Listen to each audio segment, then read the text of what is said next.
Why is everybody making progress, yet we seem to be lagging so far behind? Why are we mistreated? Why are we in this condition, stripped of our name, our language, our culture, our God, and our religion? Here in America, all of our religious training has been gotten by the preacher. He has told us of a heaven way up in the sky that we can't enjoy now, but rather after we die. But all of the years that we're living, for us there's nothing but hell, pain, torture, and misgiving. Yet the Bible speaks of a heaven filled with material luxury, which the white man and the preacher has right here, so we see. So my friend, take it for what it's worth. Your heaven and your hell is right here on this earth. So let's check back into history, which rewards all research and tells us plainly that before the white man gained entry to the East, he was living in the caves of Europe, a ravenous beast, eating juniper roots and eating flesh raw, till God sent Moses to civilize him and teach him the law. Then following Marco Polo, an explorer, he gained entry into Asia and Africa. From China, he took silk and gunpowder. From India, he took jute, manganese, and rubber. He raped Africa of her diamonds and her gold. From the Mideast. Welcome back, family. It's always an honor and a pleasure to have you here with me early in my day. And I hope everyone is in good health. I hope everyone is in a good frame of mind. I hope everyone is in a place where emotionally they're strong and uplifted. And we can also find ourselves in a place where we're not. We're not machines. It's okay if we're not. It's not okay to stay there. And if for some reason you're trying to rise up and motivate to incrementally every day be a better version of yourself, and you have someone who is there directly or indirectly trying to bring you down, then you need to get rid of that person or that group or that place that you're in that's keeping you down. Everything is energy. Don't be fooled. Everything is energy. We in America, and I don't know where else, not that I really celebrate it. I did it a couple times as a child, but my parents always hit me to what was behind it, and I wanted to run with the other kids. This thing called Halloween. And if you don't know what Halloween is, if you might be out of America, and I don't really know where else it's celebrated, because living in West Africa and living in Ghana now, there are a lot of holidays that go by that I don't even miss because they don't celebrate it here. But Halloween is, to be real, a demonic holiday where those who are into the occult do things that occult people do, the rituals, the spell casting. And you have others who practice the original African spirituality, which is not the occult and has nothing to do with Halloween. They're good. But in Halloween, the children get costumes. Sometimes it's a superhero or heroine. Oftentimes it can be something scary. And they go around and they ring the doorbells of different people. And they'll basically say, trick or treat. So if you don't give them candy, they are going to do a trick on you. There's nothing violent, shouldn't be. And they don't really do the trick, like throwing an egg at your window or doing, no, but that's the standard. Well, why am I saying all of this? Well, it's a tradition that's not African, but many American African children follow through because it's something that's always done. And it's a tradition, and it's a money-making scheme because of the costumes sold and the sale of candy. And there's always a holiday around the corner in America that they heavily publicize for you to go out and spend money. But Halloween, you wear a mask and you believe that you are that person when you're a child. If you're Spider-Man, it feels good to be Spider-Man with a Spider-Man costume. If you're the Incredible Hulk, it feels good, especially if you're an undersized child who gets bullied around. Now you're the Hulk. You see where I'm going with this? But it's only one day. But then in real life, there's so many of us that are in the Halloween mindset. And what do I mean? It doesn't mean you're walking around in a costume of a superhero, but we have altered ourselves. We've changed ourselves. And it's not because we want to. And first of all, let me just say to my sisters out here, younger and even more mature, not that it means if you're young, you couldn't be mature, but that's a nice way of saying if you're older. But it's the energy, like I said, of the person that counts more so than the chronological age. But it's well documented. And this is a very, very sensitive conversation. And I'm going to go there. I'm not going to sit up and say that in a condemning way, that the things that our sisters do, and let me add in there, we're speaking about our sisters today, men do things to alter themselves too. Men use bleaching cream. Men chemically alter the texture of their hair. Men get nose jobs, plastic surgery, Botox. Men, and I would say as a guesstimate, and maybe I'm wrong, but men, I don't think as many men do this as women do. Maybe I'm wrong. But the push, I'll say, on all women of all races, and this is about my sisters, but I want to step out and say this. The push is to make a woman feel as though she's not good enough. So now when she looks in the mirror, no matter what the size, we're not getting it on the topic yet. This is an overall thing. I'm like a hawk way up in the sky looking for prey. And when I see something that I'm going to attack, I get lower and lower and circle and swoop down on what it is I'm going to get. So that's how I start my conversations. So right now we're speaking about the so-called beauty industry, the one that is supposed to make you, and I'm not saying supposed to like I condone it, but that is their job. They are supposed to make you feel inadequate. They're supposed to make you feel that your natural out-the-box beauty is not good enough, that it's a certain standard that you have to live up to.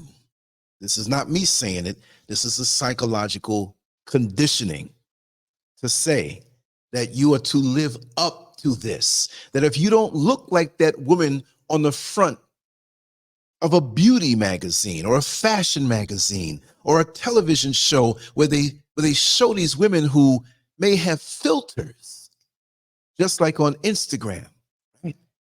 Filters and photoshopped on the magazine and the lighting just right. And then you have an artist, a graphic designer or an artist highlight the pictures and bring out certain things and shrink certain things and maybe take 2 or 3 millimeters off of the waistline so it looks a little larger than life. That's the job of the beauty industry, to make you feel as though you are less. And that's the whole beauty industry. My fight is not the others, but my fight is with my sisters. But that holds true for everyone. Your lips, if you don't think they're full enough, or you think they're too full. You know, if you don't think they're full enough, you have to go over where the lip ends and put a little line to make your lips look fuller. If you feel that your lips are a little too full, you put the line on the inside of the lip line to make them smaller. If we feel that our eyes are not good enough, we will take the pencil and aim it up. Almost an exact, well, yeah, I wouldn't say Spider-Man, but you know how Spider-Man has it. We know the line. Oh, she has chinky eyes. See, a lot of us don't want to be who we are. And I'm still on the all races thing right now. A lot of us, men and women, we are sold the idea from the so-called wicked beauty industry, fashion industry, that we're not good enough as we are. And sometimes, and oftentimes, when we see someone who is just a stunning beauty out the box, they will get a lot of chastisement and ridicule because of the envy of them having a natural beauty that oftentimes doesn't coincide with what they're pushing out there to brainwash you to buy their products. So this is where we are in the world. And it's getting worse, and I predict that it will get even more worse. Why? Because we have social media now. And we can alter our own photos. We can do it on several social media platforms, so let's just go on and pick on Instagram. Now, it doesn't mean that everybody who is on Instagram is a person of low self-esteem that thinks that they, don't measure up. No. But it's tempting that if you had a little bit too much chocolate cake on the weekend, and you took a few photos, but you have a pimple in a prominent area. And why is that? Why is it that the minute you have a wedding to go to, the minute you have some function to go to where there are going to be photos taken, that morning, say it's a Saturday that you're going, Saturday evening, that morning, here comes a pimple right in the middle of the face and right in the corner of the nose, so you can't even pop it and get away with it. You're like, I can't pop this thing. This is going to leave a mark. So I would believe that many women will put on a little makeup there to stop and have a different look. But see, with Instagram, we can take a plain photo of our face and we can choose a filter to alter the lighting on it and to alter the way it looks. Isn't that something? So now, oftentimes, if you don't have the makeup for the ladies, or you're a little bloated for the ladies and the men, and you want to appear to be a certain way, there's something that you can do to yourself afterward, to the point that when you go and meet somebody off of social media and they're going off of your pictures, they might walk past you. Say, man, I wonder if that was her. That don't look like her. Now we have, and I'm setting it up now, artificial intelligence. And we have the ability to take a photo of us, of our face, and type it in, or sometimes ask the photo to say, hey, for the ladies, make me an African queen. Slim my face down a little bit. And all of a sudden, in a few seconds or a few moments, bingo, here's this perfect picture. It kind of looks like you, but really it doesn't all the way, but it's close to you. So why are we going after these false narratives of who we are and what we look like. And from what I've seen with artificial intelligence, it's a thing where the skin is lightened a little bit, even when you don't ask for it. The African features, the wider, beautiful nose is shrunken down a little bit more. The lips are brought in a little bit more. The eyes are enhanced in a way where they may be slightly chinky, because many of our sisters love chinky eyes, because it denotes that maybe that there's a lineage from another race. Sensitive talk, I'm not condemning. I love my sisters, and you're going to see the love come out as we go on with this. But we need to face reality. We need to face reality and shake all this mess off. And that's why I asked in the title, who altered our beauty standards? And you look on the banner and you see women who are not bony, are not skinny, right? Why do we overlook these sisters? Because of this altered beauty standard. Beautiful women in front of you, but they would call them plus size women, BBWs, which stands for big, beautiful woman. Well, do they say for the Caucasian white woman, do they say beautiful, emaciated woman? For those women who have no shape, have no backside, have nothing going on for them to make them even look like a female?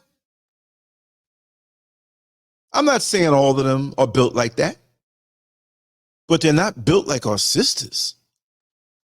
And these sisters, I can remember, I don't know any one of them, but when you see a sister that looks like this, there's a knowing when you're a brother. They may have different personalities and their own way of doing things and expressing themselves, but when I see any one of these sisters, it doesn't look strange to me. I have dated women in every range as far as the actual poundage is concerned. When you weigh yourself on the scale, I've never had a problem. Never had a problem in this regard in what you see. And I don't have a problem. To me, it's the energy, like I started out this show to say. It's all about the energy. So I know these sisters in my heart. And I've gotten to know them. And a lot of them have had many hang-ups because of this twisted, altered standard of beauty. Well, who's responsible for this? I'm going to read a little bit off of an article. And as always, I'll put it in the chat room after a while, and I'll put it on LANCESCURV.com on the particular page on LANCESCURV that will be for this video. And feel free when you go to the comment, because we're going to continue our dialogue there. Okay, this is from Germ magazine. Germ. And I don't know who the author is because it didn't have a name, but I thought it was interesting. On an overall level, let me just turn myself around this way so I can face the computer, so I don't have to turn my head and the sound can go right on in. The title of the article is, let me grab my mouse. I got two mics here. I'm always grabbing the wrong one. The title of it is Eurocentric Beauty Standards, a Global Disease. So you already know where it's coming from by that title, a global disease. And yes, they will be upset by that title. But we're not here to make someone feel good in their sickness, right? We're here to tell truth and to restore that sense of esteem and value to our sisters. That's my job. As the U.S. has grown to be one of the most powerful countries, our society's standards of beauty have been thrust into other parts of the world through globalization. What I mean is that Eurocentric beauty standards, or a focus on European or Caucasian culture, has been elevated around the world as ideal. Granted, the US is not the only culprit in this. It is very much a Western problem in general. After all, the term is Eurocentric. However, due to events like the widespread colonization of the 1800s, the European societal norms have lingered in other societies and have taken away from different cultures' own values of beauty. When you walk down the streets of Milan, London, Paris, or New York City, you see billboards featuring the typical tall, slender Caucasian model. Who knew that this would spread into cities such as Tokyo, Beirut? From India to China, Caucasian or Caucasian featured models are beginning to dominate the modeling industry for the high-end brands. In China, in other parts of Asia, women use skin whitening cream, and I'm going to add that it's not just black women now. Women use skin whitening cream and walk around with umbrellas on sunny days to keep themselves as close to white as possible. Also, in many East Asian countries, the surgery to give women double eyelids has become a popular practice, taking away from their own natural cultural beauty to make them meet the standards of white beauty. In Lebanon, 1 in 3 women will endeavor in some kind of plastic surgery. In India, light-skinned women are considered more attractive than dark-skinned women. Japan even invented a tool to thin one's nose without the hassle of surgery. This doesn't even take into account women of color in the US. The Black is Beautiful campaign was started not only to fight racism, but also to fight the constant suppression of their unique cultural features. Colored women feel pressured by, that's not my term, colored, right? I'm reading it off. Colored women feel pressured by societal standards to receive hair straightening treatments, hiding their naturally textured hair. The society pages rounded up a selection of beauty ads that show how Black women are expected to look identical to white women. In advertising across the board, Black women's skin is lightened. Celebrities such as Beyonce and Rihanna are frequently accused of using skin whiteners. A fine example of this is the Clark doll experiment, which was conducted in 1939 by a Black couple. 2 identical dolls, the only difference being that one was Black and one was white, were put in front of children of all races. The children had one task: to decide which one was more beautiful. In almost all of the instances, the white doll won. In almost all of the instances, I have to say it again, the white doll won. This experiment was repeated in 2009 and warranted the same results. Whitewashing in the media has gone on for too long. There are so many beautiful aspects of all cultures that need to be appreciated. On a personal anecdote, I am indeed Caucasian. Now, this is the person who wrote the article, but I am from Southern Italy, so I have very tan skin and extremely curly hair. Because of this, I don't meet the typical Eurocentric beauty standards. And even I, someone who is white, feel that I am constantly put second in the beauty competition to those who are blonde and blue-eyed. So I can only imagine what a true woman of color feels like. It is truly ignorant for people to not realize exactly how large this problem is within our society. Native American, Asian, Latin, African, Middle Eastern, all these cultures are so beautiful in their own unique way. And just to ignore them in favor of typical beauty is racism. Our society needs to realize that supporting Eurocentric beauty standards is just another insidious form of racism that has continued to dominate our mindset. End of article. It was surprising for me to read this article and find out that this was a white woman who wrote it. But she's aware of what goes on, and even the things within the Black African community worldwide. Because of social media, because of television, because of the internet, they know us better than we do. They just don't say anything. And they use that to manipulate us against each other and into their favor, because they know how to play us against each other, because they know of our idiosyncrasies and our hangups. And that's where I'm getting at with this. Again, the title of this segment is Who Altered Our Beauty Standards? And so now let's zero in. Like I said before, I'm like a hawk way up in the sky, but I'm looking for something to eat. I'm looking for something to strike. And that's the topic of today's show. What they would call BBWs, big, beautiful women, what they would call plus size women.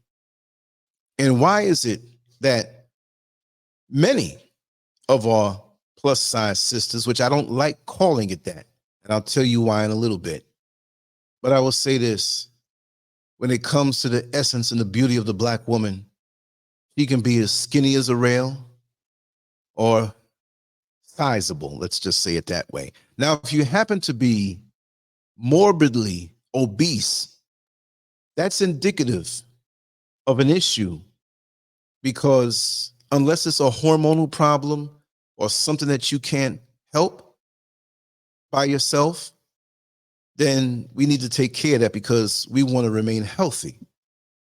So if you are a person who may be morbidly obese, you are deserving of love also.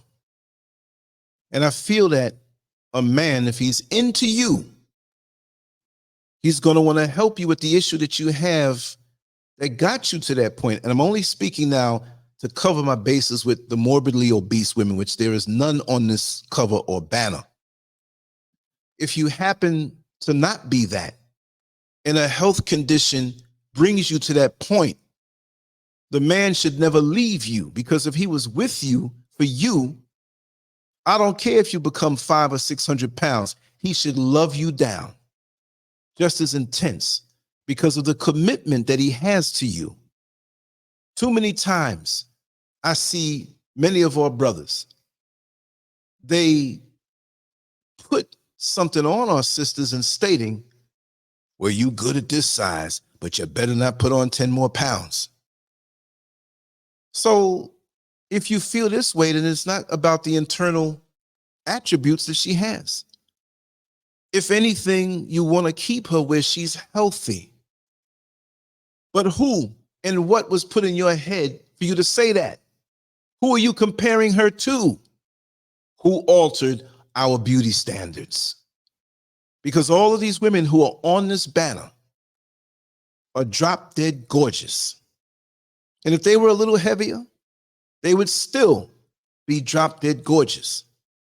But I find a lot of brothers out here, Black men, some who may be into women who are not twiggy or straight skinny. Now, what I want to say about that is that even then, is it where you're into that particular woman, or you have fetishized BBWs? You fetishized, which that's just as bad. And any of you who may be in what they call the plus size category or a BBW, you've got to wonder why that man is with you just as much as you wonder why a man may reject you because of the size of your hips and the size of your beautiful thighs. So it works both ways. So if you see a man who only dates women who are in the category of what I'm speaking about, You got to question it. Now, we all have a right to have our preference. That's in there also. So maybe he prefers that and he's into you. That's fine. That's beautiful. Okay. But my focus is, why is it that many of our brothers, right? We're going to come back around to the sisters. Why is it that many of our brothers reject a woman who they would call plus size? But really and truly, if you look at the examples of what I put up, are they really plus size? I could have put photos, the full range, but I didn't have enough room on this banner. But you get the picture. Look at the one on the far right. What is wrong with her? Nothing. And she may not be in that category where they would say plus size, because I don't think there are too many men who would reject her advances who are available. Look at the next one. In the greenish, metallic looking skirt. She's beautiful. Look at her face. Look at her hourglass shape. Yes, she may have a slight bulge in the middle, but a week or two of exercise and correcting the meal could take care of that. But I ask you, why? Why? What is wrong with her? Look at the one in the middle with the orange two-piece bathing suit. Look at the shape on her. Look at the beautiful thighs on her. Look at the beautiful face. What is wrong with her? I mean, these women, if we can assume that their personalities and everything else, because in the world, in the real world, we have cray-cray. Anybody could be cray-cray, right? Anybody could be crazy. And I don't mean crazy, but they may have, I'm not saying these women, but anybody can have personality traits that need altering and correcting to prepare yourself to be ready for a relationship. So I'm not saying that all of these, we're looking at the image right now. We have the one over my shoulder that has her arms up, nice wide hips, waist, pretty face, all of that. And the one over over on the other side whose hips are really coming out there, and she looked damn good. Why should they starve themselves? For what? Why should they bring themselves into a place of being unhealthy? For what? Because of this European so-called standard of beauty, which has many of our sisters feeling inadequate, and because of the treatment that many, not all, of our brothers give to them by going for someone who may not have the hip girth and maybe the poundage on the scale, which, if you look at it, because of the altered beauty standards, we as black men have been turned out. Many of us as black men have preferred the thing that was closest to the so-called white beauty standard. And I'm going to get some people mad. But let me just say that with us as black people, African people, we come in all shades, all colors, all tones. So if you happen to be a black man with a black woman who is of a lighter complexion, it doesn't mean always that you're just trying to get a white replacement. I just had to throw that out there, because a lot of our brothers and sisters will see a brother with someone like that and throw that out there. Now, if you're a brother where you always dating or dealing with somebody who is just so pale now, and you don't not appreciating the whole range of color, I got to give you the side eye. I got to give you the side eye. But there's nothing more beautiful than a woman who exhibits the attributes of an African black woman. You can be slender, you didn't make yourself, and you can be full size, which I prefer to say full size. Now, no disrespect to Mrs. SCURV, but I'm going to tell you as a man how I see it. I'm out here in the motherland, and what they would call full-size women are more appreciated than anything else. And it's not in a lewd way to exploit. But if you know what I know, and you've seen the videos of me walking down the street, beautiful derrieres are not something that's deficient in the motherland. The thighs, the hips, the derrieres, the beautiful face, and healthy.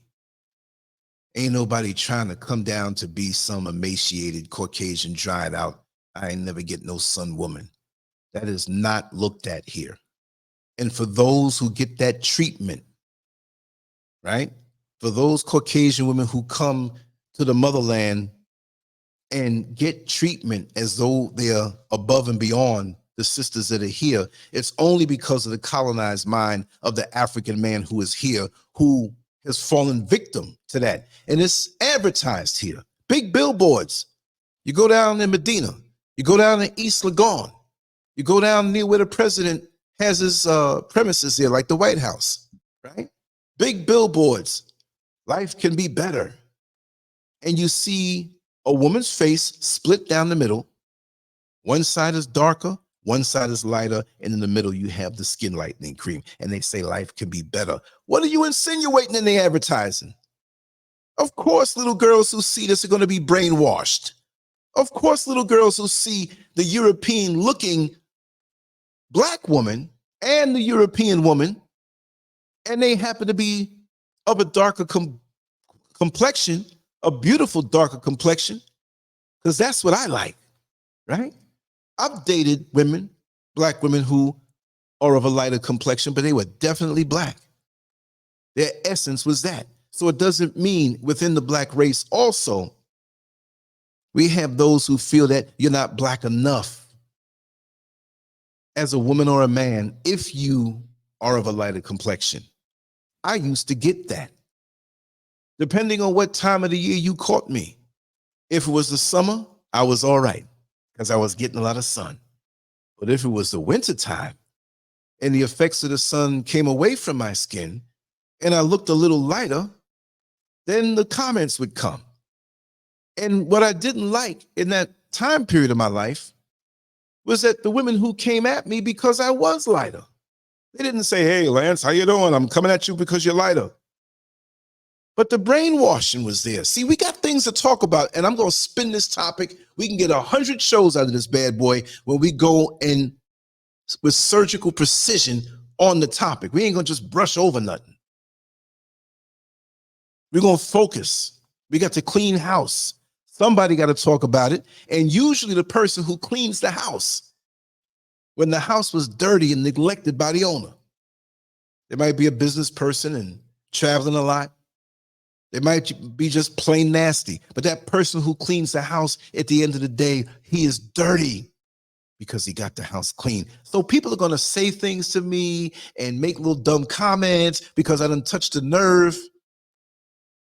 But like I say, old SCURV always likes to go in with surgical precision. That's right, our Kelby, man. Nothing like a beautiful black voluptuous goddess. Looking at those pics makes me want to pack and go to Africa now. And if you see what I see, brother, and again, no disrespect to Mrs. SCURV, but I'm going to report at what I see. You got women here who may be brainwashed, okay? We're not talking about those. But those who are naturally themselves, they're not even trying. And you see the way they walk. You see the hips. The natural thing is not put on where, oh, I'm going to try to catch a man now and put a little wiggle in my ass. The beauty of it, and we're not even talking on a lust level. So many of our women have stripped themselves of their true essence to fit in a box that they weren't ever meant to be in. So it's not just the physicality of what you see in front of you. It's the warmth. Again, assuming that they're mentally balanced and emotionally stable, right? Because you can see a beautiful woman like these that they can be crazy too. All right, that's common sense, just like with the men. But we're talking about our sisters right now. The warmth, the way they commit when you love them properly, when you love them completely. when you give them the treatment in and out of the bedroom that they deserve, and you give them the respect, and you don't try to exploit, or it's not a fad, I want to try one of those out, that hurts. The comments that many of us say, I'm very sensitive to that. You finish engaging intimately with a woman who is full size, and you turn around and say, oh, this is better than what I thought. I always wanted to try one of you out. Men can be so cruel and wonder why some women don't want to be bothered with them anymore. You see these examples in front? I can pull up a million more pictures, and even some that are even heavier. And this is not to knock our slender sisters, because they got the same essence from the inside. So it's not just about the physicality. I'm just talking about who altered our beauty standards, and that could be a title of a series. But we're talking about full women and how they're rejected because of the unholy, demonic, so-called Eurocentric beauty standards. They're like a coloring book that ain't got no color. Ain't got no pages to them either. Nothing to it.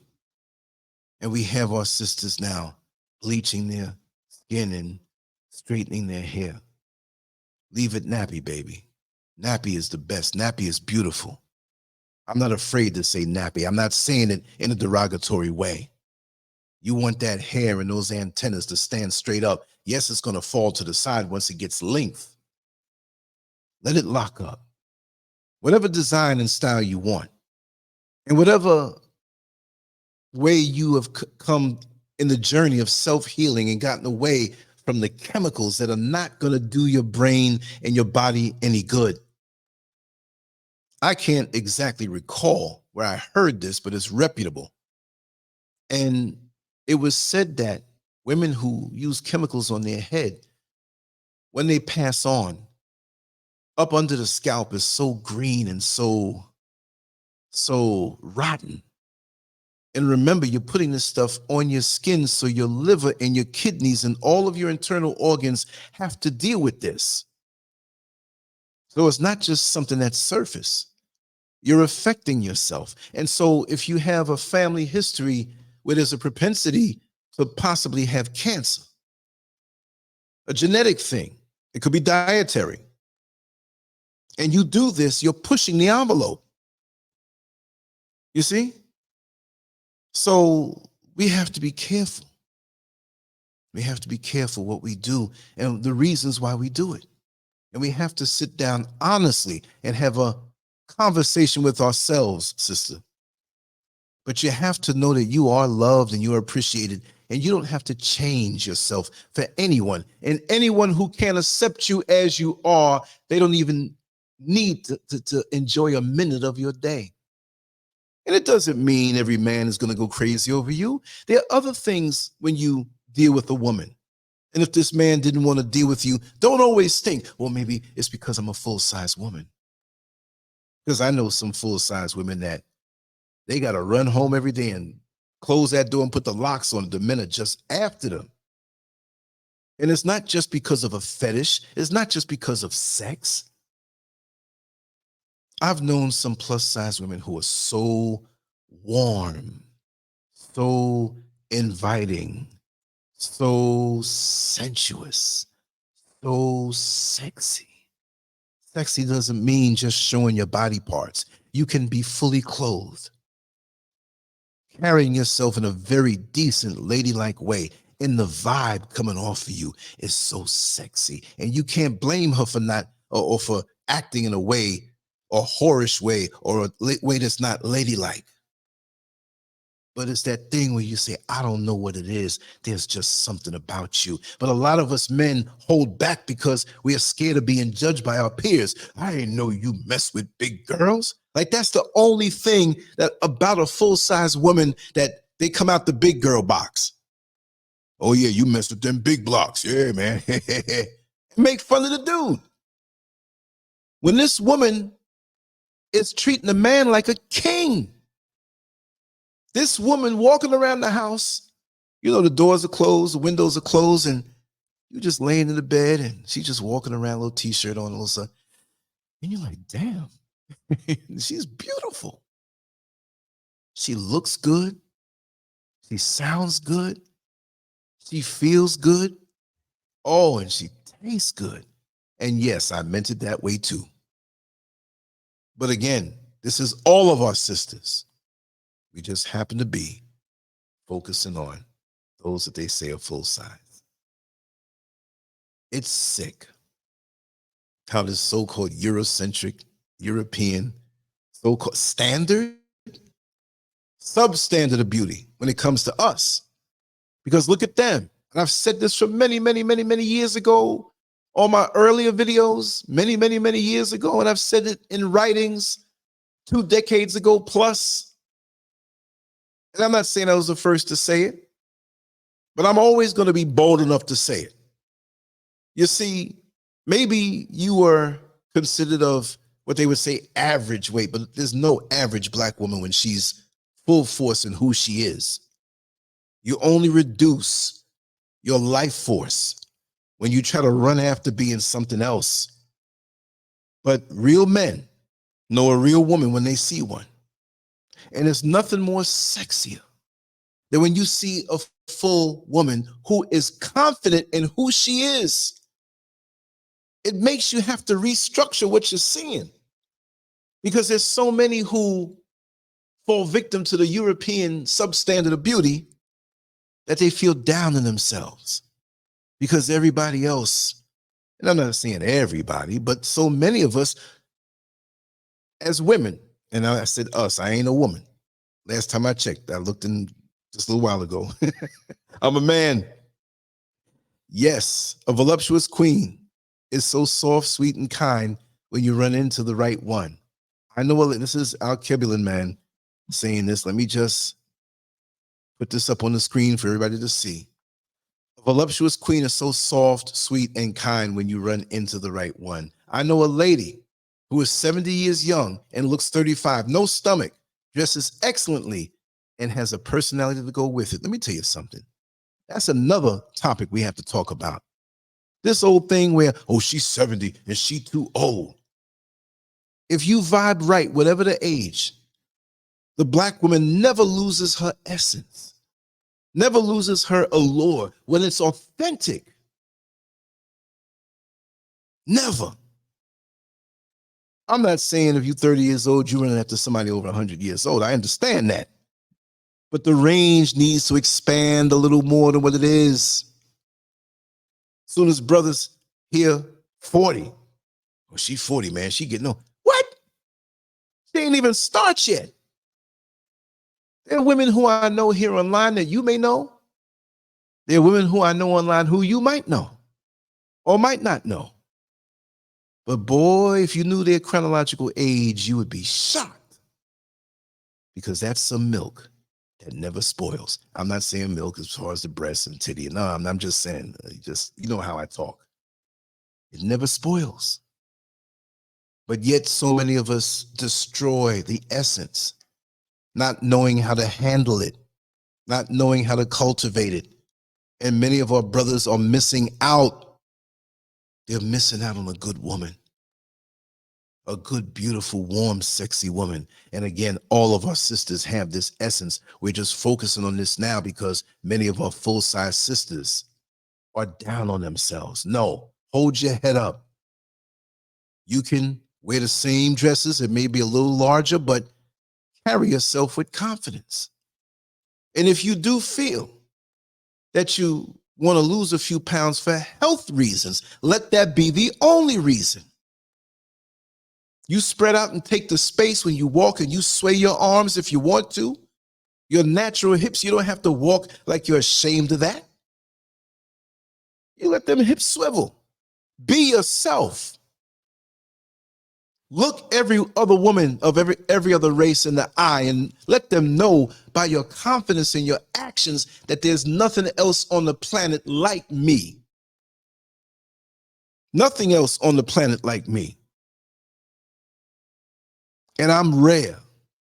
That's why you try to take from me so much. And it hurts me when I see my sisters trying to be something else other than what they are. Because them same chicks, I'm going to say it that way, them same white chicks in school, at the job when you first started working, they would say their little remarks about, oh, her butt being so big. Oh, look at them fat lips. Look at that wide nose. Look how dark they are. And some of us as black men and black women, we're no different. Our young girls coming up, giving them complexes because of how beautiful their black skin is. But you don't let them know that. Hey, darky. Oh, she's a darky. I hope you have luck in finding a husband because you know you a darky. But yet the white men behind closed doors, they trying to get at you. But the white women coming up, they would say things about you. But them same white women will almost hate you. I'm not saying they all will hate you or hate, but they will be in envy. And it was happening from way back because you always had that thing physically, mentally, spiritually, and emotionally that they could never get. They could never get it. That's like a 5-foot Korean man wishing he was in the NBA and could play basketball. He might be the biggest fan. He might have played when he was younger. But brother, man, let's be realistic. You ain't going to the NBA. That's like an 115 pounder. He was 115 pounds from when he turned 21. He will never be the heavyweight champ of the world. Let's face it. You could be a boxer, you'll be real good, but you're not going to be a heavyweight in anything. Physical, at least. You could be a heavyweight on a cerebral level, a mental, emotional, spiritual level. But them white women made fun of you so much. And the ultimate revenge is to see them go to the tanning parlor. What you trying to get a tan for? Who you trying to look like? Well, I'm just trying to look like a white woman with a tan. No. A white woman is a white woman the way she is coming out the box. You trying to alter yourself. But you hating on a sister, and those of you who they call Karens, those disruptive, low energy, jealous, envious entities who are on these jobs, who see a beautiful black woman of any size and want to give you a hard time. And don't have a little weight on you. See, because they don't use as many loops on the belt when they put their belt on. They might have a small waist, but their waistline is usually a little bigger than their backside. And so when they see you voluptuous, oh, the thighs, the calves, you throw in some heels. You don't have to, but you come into a corporate setting and your presence disrupts the whole damn office. The energy that you exude. And these white men know that. These CEOs and these bosses know that. This is why they try to get you to kind of unbutton a button more. So when you're a receptionist, they want to sexualize you, fetishize you. That's all of our sisters, but especially those who have them shapes. But nobody wants to talk about this stuff. Nobody, it's uncomfortable. And some of our sisters, sadly, they go in for this. They put themselves out as a plaything. I'm not saying all of our sisters, y'all. I have to keep saying this because somebody's going to not hear what I'm saying and think I'm speaking in the spirit of chastisement and talking against. No, I never do that. But when you're cleaning up a house, you're apt to get a little dirty. When you're going places that nobody goes before, to touch those areas where nobody touches and they're afraid to touch it. I see these things from young.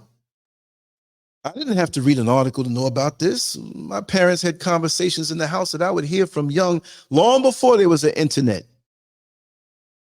As we know it today, there was, but it was a governmental thing.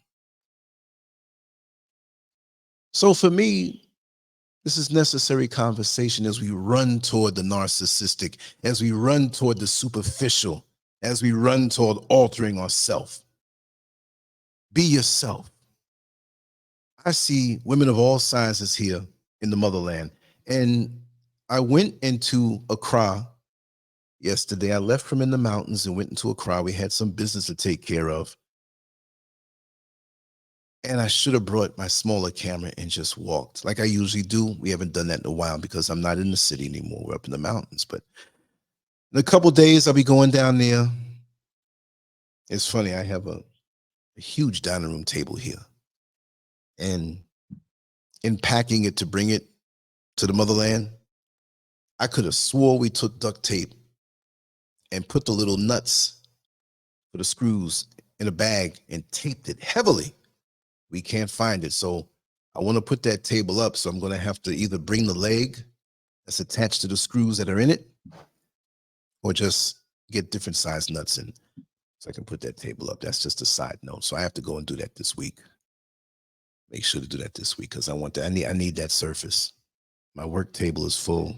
The other table is full. If I get that table, and still our construction is not, the icing is not on the cake yet. So we're not doing anything permanent. We're just keeping the bare minimum.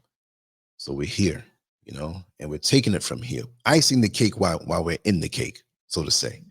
But I need that table. I'm looking at it right now.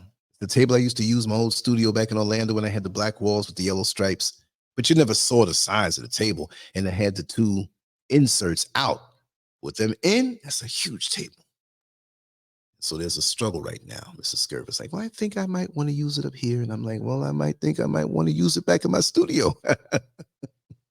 So I don't negate her when she, yeah, okay, you can if you will, but I got my fingers crossed. Back to the topic. Those same women who made fun of you, those same women who treated you funny. I'm talking about the Caucasian woman who treated you, black sister, in a funny way, whatever size you were. See, they realize that you have something that they could never have. Not only just the physical beauty, but the intangibles that they just can't put a hand on or a finger on because they don't have the radar. They don't have the sensory perception to know what that it factor is. And so when we alter ourselves and change our hair and get the plastic surgery, that makes them feel more comfortable because even though they are envious of what you have, just the fact that you're altering yourself to look closer to them, which you're not going to consciously say that, and they will never say it, but the standard is there on the wall, the European standard of beauty. Brainwashed from minutes, hours, days, weeks, months, years, decades. Bombardment on a subconscious mind where everything that you see, now they're doing a little better, but even those images are compromised. But then there are instances in fashion shows, top fashion shows, where they will have a blue black sister. And to me, that's a fake olive branch because they'll do that to be able to say, see, we have her beautiful, yes. And wasn't there one, what's the name in the movie 12 Years a Slave, or there was another, and she is darkly complected and beautiful. But we need more of that. We need more of that. And just like in my very first YouTube short, I spoke about how the Nigerian models that are black are going to get more work because they brought other models from other countries that didn't look African. So they are banning them. And I caught a lot of flack for saying that. I was happy to hear that. Because we need to take control of our imagery. We need to take control of the narrative of our beauty, not just standards. Because to me, the word standard just doesn't sound right. Let me just take this journey with you. And I know what the word standard means. For the sake of standard definition, let's pull it up just so we can understand this word that we're using. Okay, here we go. Standard, a level of quality or attainment. See, I already don't like that. I'm going to explain why. Number two, something used as a measure, norm, or model in comparative evaluation. Used or accepted as normal or average. See, that number one, and this is from the Oxford Languages Dictionary, although it is online, they're telling me where they're getting this from, right? A level of quality or attainment. So when we say the European standard of beauty, they're already jacking it up by putting standard in there. A level of quality. So that's quality. So everything else is not quality. A level of quality or attainment. So the European standard of beauty is something you have to attain? Hell no. Look at our African sisters, our Black African sisters worldwide, melanated sisters. They come out the box like that. Ain't nothing they gotta attain. Nothing that they gotta reach for. You see how they slipped that word in there? Something used as a measure, norm, or model in comparative evaluations. Comparative? So the European woman with no shape and two fake titties and Botox lips and blonde hair, who's done by the time they're 30, they might squeeze out a couple of years, depending on how much secret melanin they have in them preserving them. But other than that, they done. There was a sister that I knew from many years ago, and she went on to be something that I was very proud of. And I'm going to say her name. Let me see if I can even Google her name. And I'm going to tell you why. And she has been all over magazines. She's 80 years old now. Oh my God, she has to be. And this is what it says on the search. Her name is Linda Wood Hoyt. If I can find her, I know that she'll remember me. We weren't close friends, but all I remember is that when I was competing as a bodybuilder, because that's what she was, a natural bodybuilder, right? And she was so much older then. And the fact that she did natural bodybuilding, which is not a requirement to do, but sisters, don't be turned off to this. I want you all, just for the sake of saving time, I'm going to put her name and I'll let you all Google. I'm not getting lazy out here. I'm just going to put it in all caps. Linda Wood. And the Hoyt is spelled in a unique way that you will see. Let me just make sure I'm spelled. Okay, I got it right. Here it is. I'm being lazy today, y'all. Go ahead and Google that name if you can. Remember that name now and in the future. I say she's my friend, but we never talked like that. I'd see her, she'd see, but I know she remembers me. I was a teenager then. She was what? She was way up there in age. Well, what a beautiful body. What a beautiful demeanor. This is that thing that we need to cultivate and focus on more than whatever hair we slap on our head that didn't come from our own DNA pool.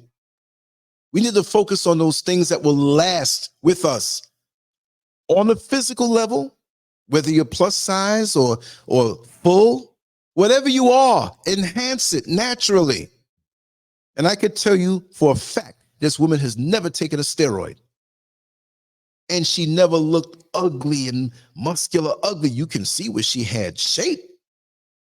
Please, somebody, go and Google that name if you're on a computer and hit images to see the images of Linda Wood Hoyt. I remember they had the Harlem Week celebration. And this was back in, I think it was 83, and I think I was the one at 84, but I know I was at the one at 83. And my brother, Carl Scott, he came on the show many years ago, and he gave me great props when he came on. And I'm going to look for him. We lost contact again. But he was the one who helped to run the Harlem Week celebration every summer. It was a week-long celebration celebrating American, African contributions in Africa all over. And so they would have music groups and dance stuff and readings and just all types of cultural stuff that blended us back with the motherland where there was no division that way. Yes, Alkebula man, you see it. You see it. Yes. Tell me, what's repulsive about her? Because I'm going to say it the street way. Linda Wood Hoyt is fine as hell at 80. And a lot of you always say, oh, she's 80. She's a little too old. If she slipped you her phone number. That's what I'm trying to say. With us, age doesn't matter. We don't age. We may look a little altered because we've been here a little longer, right? But look at Dr. Ade, who contacted me last night and she wants to come on later on. And I said, yes. And she will be back on Friday. So that's the heads up, y'all. I didn't make the link, but Dr. Ade will be on later on. We just have to, she has some things to do today. And I got some things to do today, but it's not going to be super late. It's going to be early. And she'll go on for a few hours. I got to type up everything. I got to do the graphics. See, and a lot of y'all, I'm not saying it this way, but y'all don't know, old SCURV puts in the work. Because I could say, oh, let's just do it Sunday. I don't want to do nothing today. No, I want you all to get as much as you can from what she's offering. We're talking about Dr. Ade. Because she's 84 and glowing. And she will make it to 100 easily. I know this, naturally, provided there's not an accident or something unfortunate. But you can see the glow on that woman's face. And I'm just so glad to be the one to help to put her out there because she deserves to be out there. But I'm at the end of the day, when she's out there on the world level, being interviewed and all over the place, appreciated as she should be, I'll be glad to say yes, she started out here. But I can't take credit for her work. But this is my job. So this is why I put in the work, so it can be something that I feel gratitude toward, that our Creator allowed her to come through these doors. But she's going to fly, and her best days are ahead of her. Exactly. She is beautiful. Yes, Linda Wood Hoyt. Let me put the name up for those who may not be on the computer, and they can see. I know her personally. I don't know her like to know her, to call or whatever, but in bodybuilding, and I didn't finish the story, Carl Scott, I got to find him and get him on the show so he can talk about these days. Because, again, I've been, and people don't like the word blessed, but I'm just going to say it doesn't mean be less and all that. You're playing around with words. You know, I'm a powerful force as I'm connected to the Creator, and I'm not saying it in a narcissistic way. Ain't no less with me. Hell, you got some fools out here who are alcoholics, is smoking all day, doing nothing, hating on people, and trying to instruct you on wordplay. Oh, no, you cannot say in the weak, you must say in the strong. But you live in a nondescript life, and you got these jokers out here who want to bend words up and try to feel superior over you. The hell out of my face. Show me your actions. Show me your resume. We got so many mixed up things we got to talk about that go on with our people. But Linda Wood Hoyt, yes, she was into competitive bodybuilding. When I was into competitive bodybuilding, we did a lot of exhibitions. I'm not saying together, but we were there together with other people, other males, other females. And there are other people that I know that are my same age that are still in it and training people and doing things online. My brother, Gene LaGuerre, who, with that one picture of me when I was standing doing a side chest or almost doing a side chest, he sent me that picture. He beat me that day. Now, it's something between me and him. He's like, Lance, you know, I kind of think you had me that day. And there it is right there. Let me see if I can pull it up. There it is right there. Yeah. He was the one on the podium in the middle. And I took second place that day. Of course, I didn't have time to get a haircut, as you can see. Overslept. But yeah, My history goes back with so many different areas in life, and just to meet different people that went on to do great things.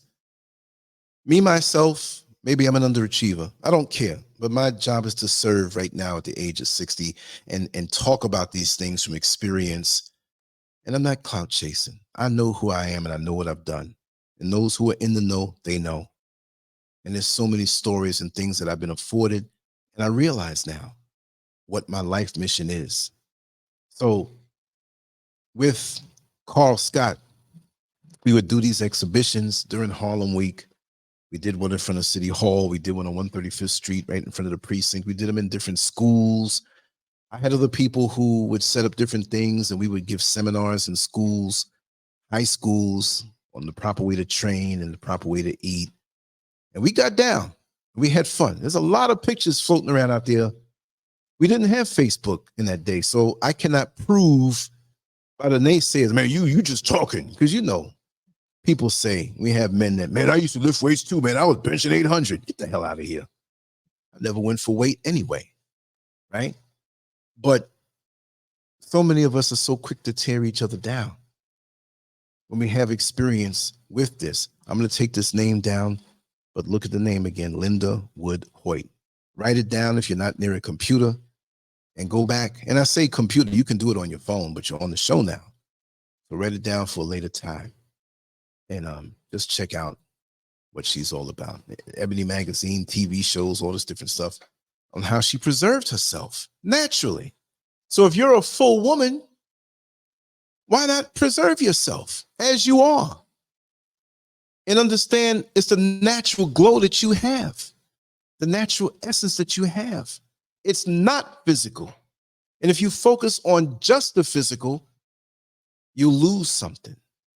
I mean, look at Lil' Kim. Dr. Umar Johnson mentioned it the other day, so I'm not copying him because I can speak about a lot of our sisters, but he brought it up and I said, you know, I need to mention that, but I'm giving him credit for saying it, although I've said it before. We've all said it before. Lil' Kim the rapper. What was wrong with her when she was, or pre-plastic surgery? She was sexy and beautiful as she was. Now she turned herself into a fat Chinese lady. I'm not putting it down, but what is that? It's scary. If I didn't even know what she looked like before, and I see this woman come to me and her face can't move, I mean, I love her and I understand what makes some of our sisters go that way. I understand it, and it hurts me. I don't really want to ridicule. I just say a joke every now and then, but deep down, I know what it is that makes many of our sisters alter themselves that way. And it hurts me to see that. To see that this thing is self-perpetuating and alive and well in 2023 and beyond. And it's going to get worse before it gets better. This is why we have to have these conversations. We have to. It can't go any other way. Yeah, Linda Wood Hoyt. I remember, and I spoke about it before, I think this was back in either 83 or 84. I think it was 83. Maybe it was 84. In front of City Hall in Manhattan. And the 2 Tons of Fun was singing this song. It was a stage, a makeshift stage in front of City Hall. Shut me up if you already heard the story. But Carl Scott had arranged for me and several of the bodybuilders to show up because it was Raining Men. Now, I'm not saying I was in the video now. I'm saying that one performance that they did for charity and for free around lunchtime in front of City Hall. So if you know that area, City Hall Park right there. And at that time, maybe 2 blocks away, short blocks away, the World Trade Center, the Twin Towers, they were standing, towering over. And so we had to come out and flex our muscles and do our posing routines while they were around singing. And we got a chance to meet them. But all I can remember on that stage that day was how hot it was because the sun was burning. And it was August of 83. And I had my bare foot on that wooden stage. And I was, oh God, it was hurting so bad, but I just couldn't run back. And they were singing the song, It's Raining Men and all of that stuff. And we met Ready for the World, another group, and Strafe, Set It Off on the Left, y'all, and just different celebrities were there.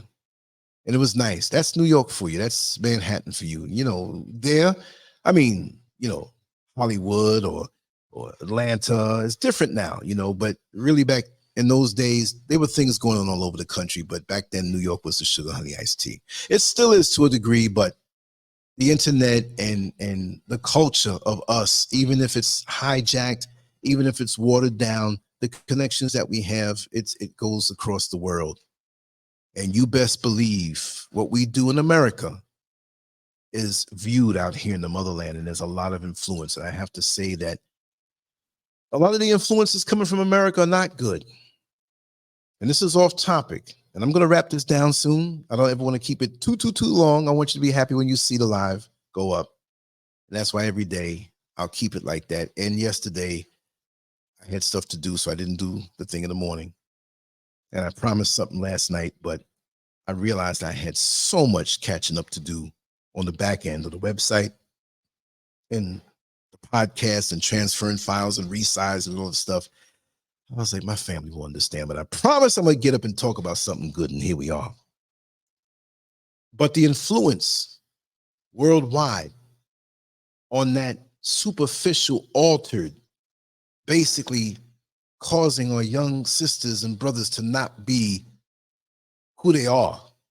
And this is part of the overall attack on nature from those demonic forces from the shadows that pull the strings over these industries to influence us against each other. It's not just this topic I'm talking about. This is part of the bigger scheme of things.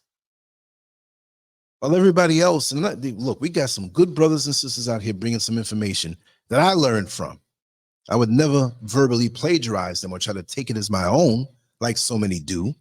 I always give credit where credit is due, but I have to say I've been here for 60 years and on this planet and tasted a little bit of everything that's out here except drugs or crime or homosexuality.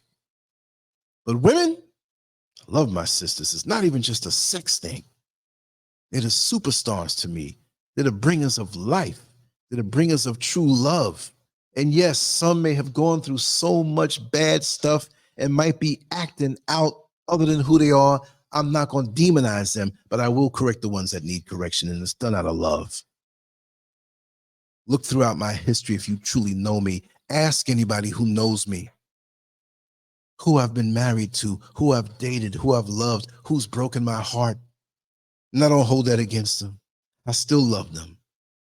It's a beautiful thing. It's a beautiful thing. Yes. I'm going to talk about this in different ways, from different angles, but I wanted to speak about this topic because it's very necessary. Be who you are and understand that you're beautiful as you are. And it's not the physical dimensions, it's really the essence of who you are. From all of our sisters, from lighter to darker, from skinny to full size, and even more. This world has come against you in a way, especially psychological today, but physically also. What we've gone through, the torture we've gone through, what has been put on us, which has molded us and our psyches through fear of what we've been through. We got to really identify these things and rewire ourselves. We have a job to do on ourselves, which is going to affect the world around us and the generations to come. Certain things we got to stop. Certain things that we accept, and I'll use an example that we do that we think is innocent. You know, that old grandmother we love, who may have been indoctrinated with that self-hate, will see two of her grandchildren, whatever the complexion, but one has a highly textured, happily nappy hair. And I'm not saying it derogatory. Some will want to distance themselves from that, but I'm not saying it in a vindictive way. And the other child may have hair that leans toward being straighter. And although we love old grandma and we know better, and even our children know better, that we taught them, Grandma say, baby, you don't have that good hair like your sister have it. You got that nappy hair. We're going to have to work on that a little more. Do you know what that does to the mind of a young girl? And maybe she didn't mean anything by it, because that's part of her upbringing in America from decades before. Because a lot was done to our mind. So it's up to us to undo it so it doesn't exist anymore. It's up to us to do this. We have to do the cleanup work. Because just like when you buy a brand new vehicle and they say, well, you want to pick it up now, but pick it up tomorrow early. And you say, oh man, I'm paying for this thing. I want my car now. They say, well, we have it out in the back and it needs to be prepped. It's been sitting out there. You bought a car that's brand new, that's been sitting on the lot for 6 weeks. We have to clean it up, detail it, armor all the tires and the dashboard and do this and make sure the fluid levels are right and everything. Boom. So that's what we got to do. You're a prime woman already. We have to go under the hood of our minds and rewire ourselves to realize who and what we are. And the same with the brothers, because I'm going to come with a show for them too. Sometime this week, probably, or it's coming up in the next few days. It just hits me. I might be out in the backyard. Something just, bam, talk about this. Okay. It came to me, this one last night in a conversation that I was having. And I said, I have to do this. See, it's a beautiful thing when we come back to who we are and appreciate who we are. Others have to go and change themselves to be who we are. Why in the hell are we doing something like this to ourselves? It doesn't make any sense. Anyway, I have to prepare for Dr. Ade to come on. The time, I'll drop it in the community section of the YouTube page. I'll put it on the website. I'll put it on everything, Instagram, Facebook, this and that and whatever. I'm on a couple of new platforms. I just have to learn how to work it, and you'll be able to follow me there once I do. And it's a beautiful thing. And I'm looking forward to seeing you all there later on when I come up with the date. And I'm looking forward to that lecture that she's giving tonight. Thank you for being here. Much love to you all. Do like, do share, do subscribe, all that good stuff. And shoot this over to somebody who may need to hear this, right? I don't know everything, but I'm going to give you my perspective and opinion on what I do know. And hopefully it can make a change in somebody's life. And if we all do that with everybody in our path, we can make the world a better place for our children, our offspring, and those around who will be here after us. And that's the best way to make our presence known. We fight so hard to be stars. We fight so hard to get up on the TV and on the internet and get hits and whatever, but you got to do the work that lasts, because this stuff here is fleeting. Here today and gone tomorrow. Look at all the so-called stars that we've admired, and they're gone. And nobody mentions them. We don't want that. We want to do something that lasts, part of a legacy. And even still, YouTube videos one day will be a thing of the past. Who knows if a nuke drops on YouTube building where they have all the service and all these videos are wiped out in a second. But how did you affect the people around you? See, they can take away a video, but they can't take away a thought or a motivation. You don't even have to know my name. There was a big head bald guy on a video one day talking about this and talking about that, or whoever it may be. That's how we leave our mark. Not just in analytics and statistics for a video, or how many record sales, or how many views and performances we have or had, or how many people packed out the church, and the pastor can brag about that. That's not where it's at. But how many people can we touch for real to make them think, to make them look within themselves, to make a positive change against this wicked system that has ourselves hating ourselves? On that note, I'm not leaving forever. Hopefully not, right? But creator willing, I'll be back later with Dr. Ade. And I think between chores of what I have to do here, I might record something, because it's an absolute beautiful day out here in West Africa. And I wish you all were here to enjoy it. But that day too is also coming for those who want. Anyway, much love to you all. Salute to my brothers. Much love to my sisters. LANCESCURV out. Thanks for being here. Have a wonderful day. Everything in his path. The whole black world has tasted of the white man's wrath. So, my friend, it's not hard to tell. A white man's heaven is a black man's hell.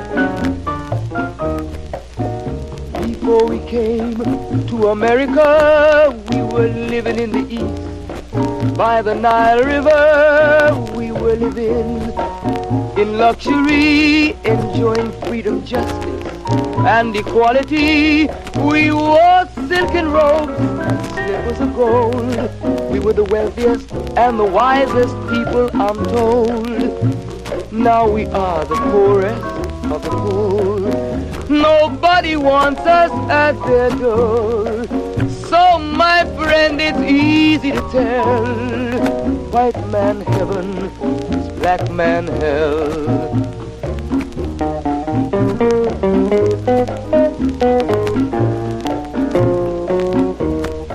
When the white man came to America, he told the Indian, I am your white brother. He said, red man, I'll treat you the best. Yet and still he pushed the Indian further west with his white woman and firewater. Tricks and lies, he stole America. The original owner of this nation is cooped up on a reservation. So, my friend, it's easy to tell. White man heaven, black man hell.